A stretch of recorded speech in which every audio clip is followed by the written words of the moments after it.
फांसी दो, फांसी दो, फांसी दो, हत्यारों को फांसी दो, फांसी दो, फांसी दो, हत्यारों को फांसी दो, फांसी दो, फांसी दो। पौरुष संस्था करे पुकार, बंद करो ये अत्याचार। पौरुष संस्था करे पुकार, बंद करो ये अत्याचार, पौरुष संस्था करे पुकार, बंद करो ये अत्याचार, रघुवंशी परिवार करे पुकार, बंद करो ये अत्याचार, इंदौर शहर करे पुकार।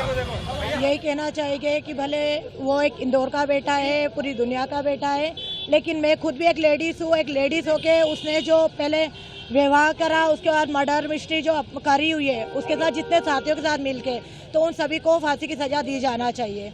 क्योंकि मैं खुद भी एक लेडीज हूँ, उस कारण हम जैसी लेडीजों के ऊपर भी आजकल हर कोई बंदा शादी के नाम पे डरने लगा है। सर, ये एक सुनियोजित आपराधिक षड्यंत्र है जो संगमत होकर के पूरे परिवार ने किया है। यदि आपकी लड़की अगर उसे पसंद नहीं है तो आप किसी संस्कारवान परिवार के लड़के को बलि का बकरा क्यों बनाते हो?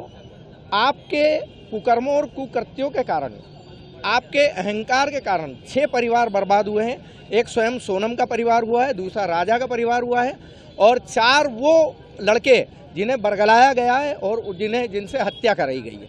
तो हमारी मान्यता ये है कि अगर माता पिता की बेटियां किसी और के साथ में लिव इन रिलेशन में हैं या अगर वो कहीं और शादी करना चाहती है तो कम से कम समाज के संस्कारवान परिवारों को बख्श दे और उनसे जबरदस्ती अपना अहंकार, अपनी नाक ऊंची करने या अपना सम्मान, तथाकथित सम्मान के चक्कर में उन्हें बर्बाद न करें। क्योंकि अभी ये हो रहा है कि लड़कियां एक्स्ट्रा मैरिटल अफेयर में होती है, पहले से ही कहीं बॉयफ्रेंड गर्लफ्रेंड वाली चीज़ होती है, लेकिन माता पिता अपनी नाक ऊंची रखने के लिए, अपने तथाकथित सम्मान के लिए समाज के ही किसी संस्कारवान भोले भाले परिवार के लड़के को बलि का बकरा बना देते हैं। यही राजा रघुवंशी के प्रकरण में यही हुआ है। महिला स्वतंत्रता और सशक्तिकरण का बेजा लाभ उठा करके, एक पक्षीय लैंगिक बायस्ड कानूनों का बेजा लाभ उठा करके, दुरुपयोग करके इस तरह की घटनाएं नियमित हो रही है। और एनसीआरबी का आंकड़ा ये कहता है कि 1,64,000 पुरुष प्रतिवर्ष अवसादग्रस्त होकर के आत्महत्या कर रहे हैं। इसलिए अब पुरुष आयोग का निर्माण बहुत जरूरी है, क्योंकि महिला आयोग 1992 में बन चुका था। अब 33 वर्षों के पश्चात पुरुष आयोग बनाया जाए और हम प्रदेश सरकार से निवेदन करते हैं कि अवसादग्रस्त पुरुषों के लिए एक टोल फ्री हेल्पलाइन नंबर भी खोला जाए, ताकि इस तरह के लड़के जिनकी शादी होती है और टार्चर होते हैं वो अपनी पीड़ा, अपनी प्रताड़ना सरकार को टोल फ्री नंबर पर बता सके और सरकार के पास में भी एनसीआरबी का एक आंकड़ा इकट्ठा हो सके, ताकि ये बताया जा सके कि भाई किस तरह की पीड़ा प्रताड़ना हो रही है। संस्था क्या करती है उसके बारे में शॉर्टकट में बताइए। संस्था Paurush people against unequal rules shelter to harassment, ये संस्था पिछले 15 सालों से मेंस राइट के लिए, पुरुष अधिकारों के लिए कार्यरत है।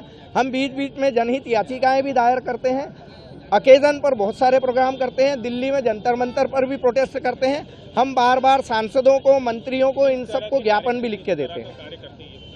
मेंस राइट के लिए, पुरुषों के अधिकार के लिए कार्य करते हैं और उनकी हम निःशुल्क पैरवी भी करते हैं, उनके केस भी लड़ते हैं। पत्नी से प्रताड़ित सिर्फ पुरुष नहीं होते हैं, बल्कि परिवार की 7 महिलाएं भी होती है। वो सास होती है, ननंद होती है, देरानी होती है, जेठानी होती है, दादी सास होती है, बुआ सास होती है, उनको सबको सहायता देते हैं। हम एक पथभ्रष्ट महिला के खिलाफ, लेकिन 7 संस्कारवान महिलाओं के पक्ष में हमारी संस्था पौरुष पिछले 15 वर्षों से कार्य कर रही है और हमारा एनजीओ रजिस्टर्ड एनजीओ है। हम लीगली उनको हेल्प भी प्रोवाइड कराते हैं। सर देखो, मैं राजा को इंसाफ के लिए तो मेरे को जहाँ जाना पड़ेगा, दिल्ली, बम्बई, अमेरिका, कहीं भी जाना पड़ेगा तो मैं जाऊँगा, क्योंकि मेरे भाई के साथ अन्याय हुआ है तो उसको न्याय मिलेगा, अब तक तो मैं ऐसा रुकूंगा नहीं। और मैं सरकार से तो बहुत खुश, सरकार की तरफ से सबको कैंडल मार्च इसलिए निकाला गया है कि रघुवंश शर्मा ने बच्चे को बच्चे से पाला है, तो उनके आत्मा में अभी लग नहीं रहा कि राजा मर गया है। तो आज हम कैंडल मार्च निकाल के राजा की आत्मा शांति मिले, इसलिए हमें निकाला गया था।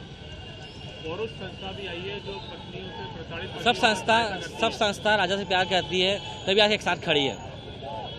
क्या कहना चाहेंगे? जिस तरह से कैंडल मार्च निकाला जा रहा है, कल भी लगातार निकलेगा ये। सर ये कहना चाहते हैं कि आज जो अन्याय, मतलब लड़कों के साथ जो हो रहा है क्या, वो गलत हो रहा है क्या, तो थोड़ा सा अपन इस चीज़ पर ध्यान दें, कानून में थोड़ा बदलाव लाया जाए।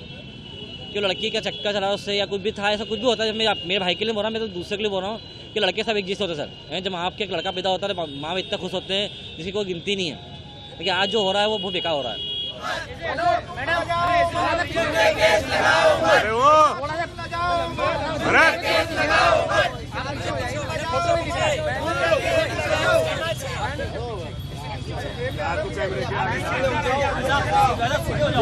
कैसा नारी सम्मान ले रहा मर्दों की जान, ये कैसा स्त्री सम्मान ले रहा मर्दों की जान, ये कैसा महिला सम्मान ले रहा मर्दों की जान, ये कैसा नारी सम्मान ले रहा मर्दों की जान।